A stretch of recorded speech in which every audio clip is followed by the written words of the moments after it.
The Quran that Muslims use today can supposedly be traced back to the Quran that was compiled by Zayd ibn Thabit during the reign of Uthman, the third of the so-called rightly guided caliphs. But we shouldn't forget that Zayd compiled the Quran twice, once during the caliphate of Abu Bakr, the first of the rightly guided caliphs, and later during the caliphate of Uthman. Interestingly, the two editions of the Quran compiled by Zayd ibn Thabit were not the same. They didn't have the same number of words. They didn't even have the same number of verses. Clearly, if the same man couldn't collect the same Quran twice, the perfectly preserved Quran is about as miraculous as this perfectly preserved human being.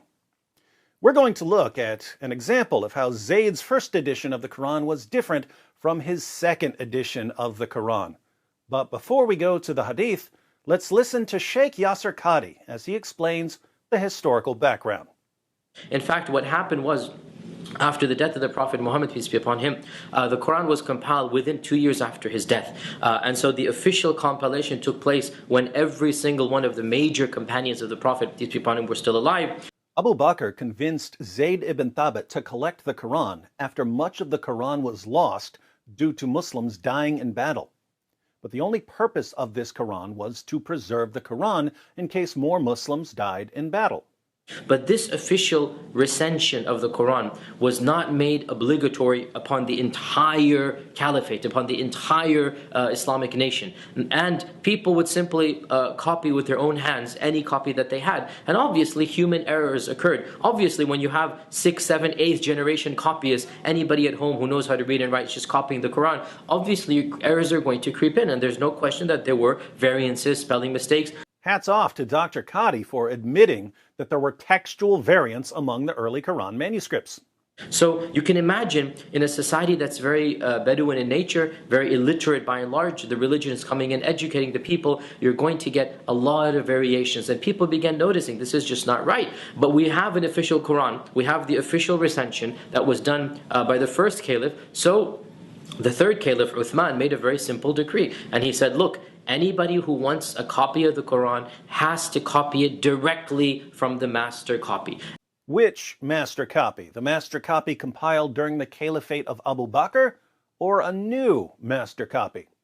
And to facilitate this, Uthman made a number of master copies from the original one. And he sent one master copy to every major city in the Islamic province. And this master copy was kept in the Grand Mosque of the city.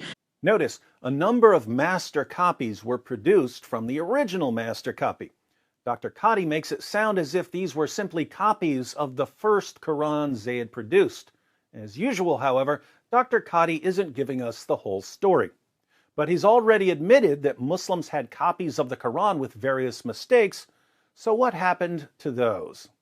And from then on, anybody who wanted a Quran was free to go to the master copy and copy it directly from the original copy that was in the main mosque of the city. Therefore, when this was done, Uthman then said, anybody who has a private collection, anybody who has his own handwritten Quran that's 7th, 8th, 9th generation away, you need to dispose of it. And how is it disposed of? The way that you dispose of Qurans is you burn them. So Abu Bakr decided to have Zayd ibn Thabit put together a master copy of the Quran. There was no obligation for other Muslims to follow this copy. Muslims made their own copies of the Quran, and since Muslims were making their own copies from memory or from copying someone else's copy, differences crept into the text. Uthman saw the problem, and he decided to make some copies of the master copy so that everyone's copies would match. And naturally, Uthman ordered Muslims to hand over their error-filled personal copies in order to completely standardize the text. That's the Sheikh Yasser Qadhi version of events. As is often the case when Muslim scholars explain the history of the Quran, however, there are holes in the narrative. Let's read a few passages from Sahih al-Bukhari, and we'll start to see the problem. Sahih al-Bukhari, 4679. Narrated Zayd bin Thabit al-Ansari, who was one of those who used to write the divine revelation, Abu Bakr sent for me after the heavy casualties among the warriors of the Battle of Yamama, where a great number of Qurra, those who know the Quran by heart, were killed.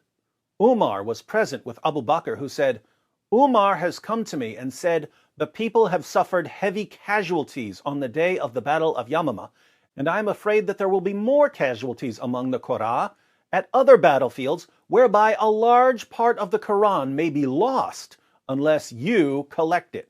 And I am of the opinion that you should collect the Quran. Abu Bakr added, I said to Umar, how can I do something which Allah's Messenger has not done? Umar said to me, by Allah, it is really a good thing. So Umar kept on pressing, trying to persuade me to accept his proposal till Allah opened my bosom for it, and I had the same opinion as Umar. Zayd bin Thabit added, Umar was sitting with him, Abu Bakr, and was quiet. Abu Bakr said to me, you are a wise young man, and we do not suspect you of telling lies or of forgetfulness, and you used to write the divine revelation for Allah's Messenger. Therefore look for the Quran and collect it in one manuscript. Look for the Quran? I thought they all knew it. By Allah, if he, Abu Bakr, had ordered me to shift one of the mountains from its place, it would not have been harder for me than what he had ordered me concerning the collection of the Quran. I said to both of them, how dare you do a thing which the Prophet has not done? Abu Bakr said, by Allah, it is really a good thing. So I kept on arguing with him about it till Allah opened my bosom for that which he had opened the bosoms of Abu Bakr and Umar. So I started to search. He had to search? I thought they all had it memorized. I started to search for the Quranic material and to collect it from parchments, scapula, leaf stalks of date palms, and from the memories of men who knew it by heart. I found with Khuzaymah 2 verses of Surat at-Tawbah which I had not found with anybody else, and they were, verily there has come unto you a messenger, Muhammad, from amongst yourselves, i.e. whom you know well. It grieves him that you should receive any injury or difficulty. He, Muhammad, is anxious over you to be rightly guided. Verse 9, 128. The manuscript on which the Quran was collected remained with Abu Bakr till Allah took him unto him, and then with Umar till Allah took him unto him, and finally it remained with Hafsa, Umar's daughter. Notice a few things from this passage. First, the reason Umar suggested collecting the Quran into a book was that the Muslims who had parts of the Quran memorized were dying in battle. Umar said, the people have suffered heavy casualties on the day of the Battle of Yamama, and I am afraid that there will be more casualties among the Qur'an at other battlefields whereby a large part of the Quran may be lost unless you collect it. Strange, didn't Allah promise that He would protect the Quran? This is actually a watered-down version of what happened. In reality, the only people who had certain passages of the Quran memorized died at the Battle of Yamama. We read in Ibn Abi Dawud's Kitab al-Masahif, many of the passages of the Quran that were sent down were known by those who died on the day of Yamama, but they were not known by those who survived them, nor were they written down, nor had Abu Bakr, Umar, or Uthman by that time collected the Quran, nor were they found with even one person after them. So, numerous Quran passages were lost because the only Muslims who had the passages memorized die in battle. If you're a Muslim and you're thinking to yourself, that's nonsense because hundreds of Muslims had the entire Quran memorized, congratulations. You mindlessly believed what your lying apologists told you. Your parents must be so proud of your extreme gullibility. Second, Abu Bakr and Zayd ibn Thabit thought it was a really strange idea to collect the Quran into a book. They had no concept of collecting the Quran into a book, but they decided that it's better than losing more of the Quran. Third, Zayd says that he knew it would be extremely difficult to collect the Quran. He says, by Allah, if he, Abu Bakr, had ordered me to shift one of the mountains from its place, it would not have been harder for me than what he ordered me concerning the collection of the Quran. But if Muslims today are correct and tons of early Muslims had the Quran memorized word for word, wouldn't it be pretty easy to make a manuscript of the Quran? I'm starting to notice that what Muslims today say about the Quran is totally different from what the early Muslims said about the Quran. Fourth, collecting the Quran was a messy process. Zayd says, "So I started to search for the Quranic material and to collect it from parchments, scapula, leaf stalks of date palms, and from the memories of men who knew it by heart." Now wait a minute. Shouldn't Zayd ibn Thabit know the Quran by heart? Why would he need parchments and scapula and leaf stalks and other people? Why? Because the modern Muslim narrative is complete nonsense. Fifth, contrary to today's narrative, Zayd admits that there were parts of the Quran that he could only find with a particular Muslim. He says, "I found with Khuzaymah 2 verses of Surat at-Tawbah which I had not found with anybody else." Here again, if so many Muslims had the Quran perfectly memorized, wouldn't Zayd have been able to find these verses with lots of Muslims? Wouldn't he know the verses himself? And yet he only found them with one man. Strange. But this isn't really the point of this video. We're about to see that Zayd's original Quran is not the same as today's Quran. Sahih al-Bukhari, 4987. Narrated Anas bin Malik, Hudhaifa bin al-Yaman came to Uthman at the time when the people of Sham and the people of Iraq were waging war to conquer Armenia and Azerbaijan. Hudhaifa was afraid of the people of Sham and Iraq, differences in the recitation of the Quran. So he said to Uthman, "O chief of the believers, save this nation before they differ about the book, the Quran, as Jews and the Christians did before them." So Uthman sent a message to Hafsa saying, "Send us the manuscript of the Quran so that we may compile the Quranic materials in perfect copies and return the manuscript to you." Hafsa sent it to Uthman. She sent Zayd's original Quran to Uthman.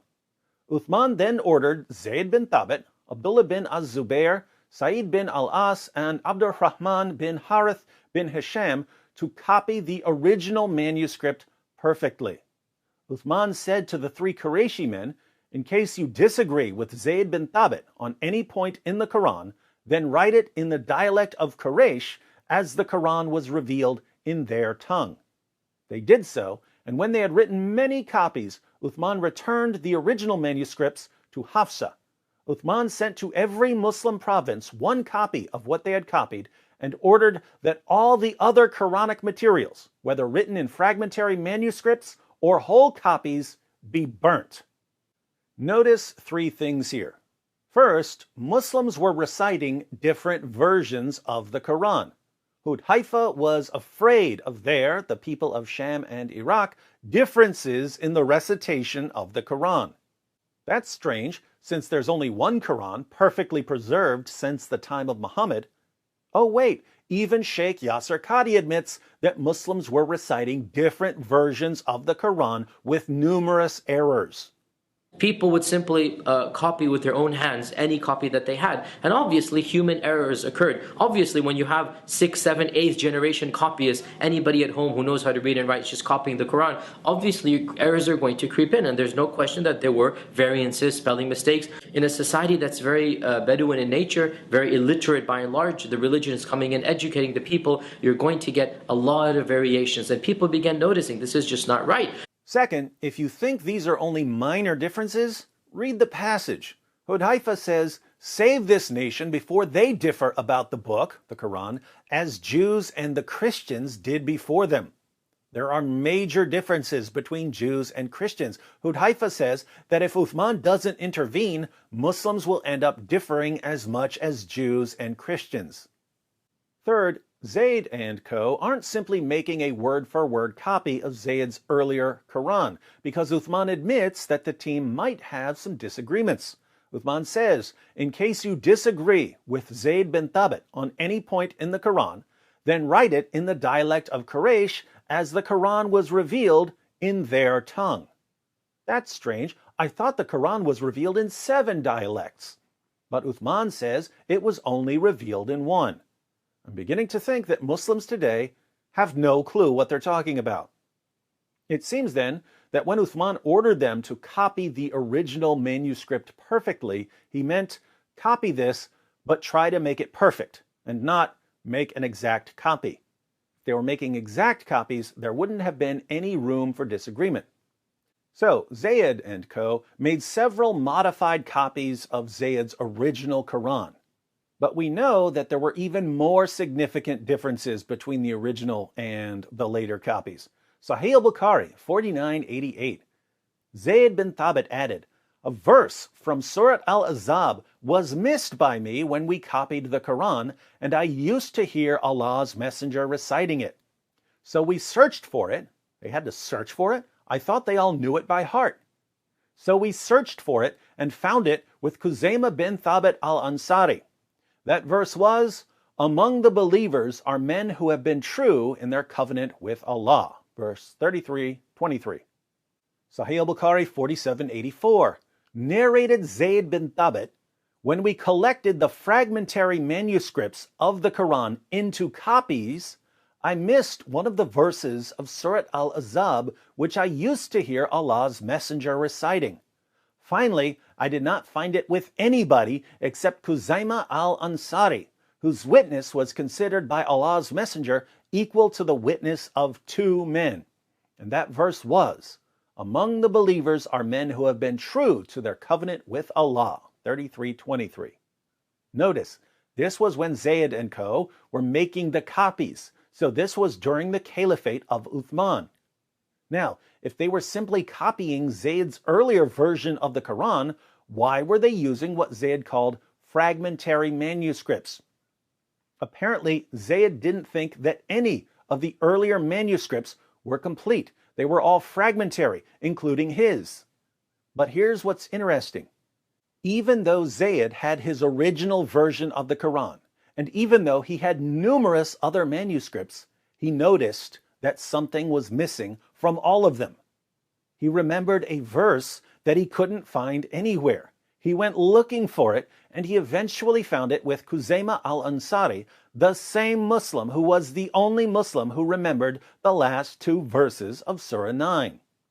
Here again, I thought that there were hundreds of Muslims who had memorized the entire Quran word for word. And yet, there were verses that no one except Khuzaymah could remember. Putting all of this together, the early Muslim community didn't want to have the Quran in book form.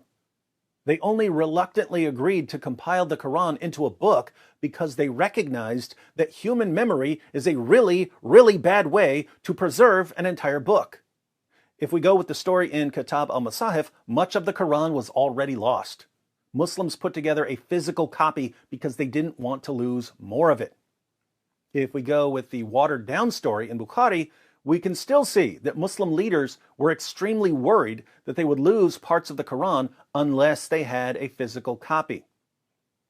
What do Muslims tell us today? They tell us that the Quran couldn't be corrupted because of the infallible tool of human memory. What do the early Muslims tell us? They tell us, don't trust human memory. Get a hard copy. Muslims today also tell us that there has never been a single difference anywhere in any manuscript of the Quran. And yet, even Muslim scholars are admitting that the first generation of Muslims were making mistakes in their manuscripts. People would simply copy with their own hands any copy that they had. And obviously, human errors occurred. Obviously, when you have 6th, 7th, 8th generation copyists, anybody at home who knows how to read and write is just copying the Quran, obviously errors are going to creep in. And there's no question that there were variances, spelling mistakes. How could a Muslim make a mistake in writing the Quran when he was surrounded by Muslims who had memorized it perfectly? One of life's great mysteries. The early Muslim community ended up with so many differences in their Qurans that the Caliph Uthman had to standardize the text. Again, why did Uthman decide to standardize the text? Why was there a need for standardization? Because Muslims were reciting different Qurans. How were they reciting different Qurans when there's only been one Quran perfectly preserved from the time of Muhammad? Another of life's great mysteries. And as we've seen, the standardized version didn't agree with any earlier version, not even the earlier version of Zayd ibn Thabit himself. One man put the Quran together for two different caliphs, and he couldn't come up with the same Quran twice. Everything we read about the early history of the Quran tells us that there were massive problems putting this book together. It was an extraordinarily difficult and sloppy process. What do our Muslim friends tell us? Perfect preservation, right down to the letter. It's a miracle. Just ignore everything in all of our sources. Ignore the stories about Muhammad's top Quran reciters having different numbers of chapters. Ignore the stories about entire chapters coming up missing. Ignore the stories about large passages coming up missing.